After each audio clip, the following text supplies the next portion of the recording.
నలభై ఏళ్ళ నుంచి ఉన్నది, ఎవరు పట్టించుకుంటలేరు హాస్టల్ని. కడతాము అని చెప్పేసి కూడా 5 years బిఫోర్ చెప్పారు. అప్పటిదాకా కూడా ఎవరు పట్టించుకోవట్లేదు. ఈ పిల్లలే శంకరంపేటలో పోయి రేగోడ్ మండల్ ఇది. మండలి కూడా డెవలప్మెంట్ లేదు. హాస్టల్ పిల్లలు కూడా ఒక 50 మంది, 100 మంది, 150, 200 మంది చదివేటోళ్ళు ఈరోజు ఏం పోకుండా ఒక పశువులు వచ్చి మేస్తున్నట్టు పరిస్థితి అయిపోయింది ఇప్పుడు. అందువలన ఈ చెప్తున్నా, ఈ శంకరంపేట ఏదైతే హాస్టల్ ఉందో షిఫ్ట్ అయిపోయారు. ఇది తొందరగా కడితే బాగుంటుందని కోరుతున్నాం అంతే. చాలా రోజులు అవుతుంది ఇది నిర్మాణం. చాలా మంది పిల్లలు వస్తున్న పట్ల ఇంకా వస్తలేరు అని చెప్పేసి ఈ హాస్టల్ మూతపడిపోయింది.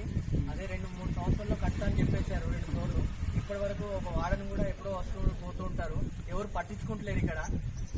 దానివల్ల ఈ ఉన్న హాస్టల్లో శంకరంపేట షిఫ్ట్ అయ్యడం మాకు సిగ్గుచేట అనుకోవాలి. ఎందుకంటే రేగోడ్ మండల్ అన్నప్పుడు కొద్ది మోడల్ స్కూల్స్, ఇవన్నీ స్కూల్స్ సంబంధించిన బాగున్నాయి.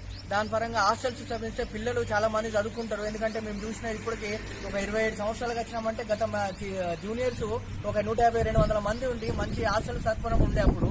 ఇప్పుడు దేని వల్ల లేకపోవడం వల్ల మాకు ఇది కూడా సిగ్గుపెట్టే అనుకోవాలి. ఇప్పుడున్న ప్రభుత్వం చేస్తారా ఇంకో ప్రభుత్వం అనుకోకుండా కొద్దిగా స్టడీ కాబట్టి కొద్దిగా హాస్టల్ సపోర్ట్ చేస్తే కొద్దిగా బాగుంటుందని కోరుతున్నాం.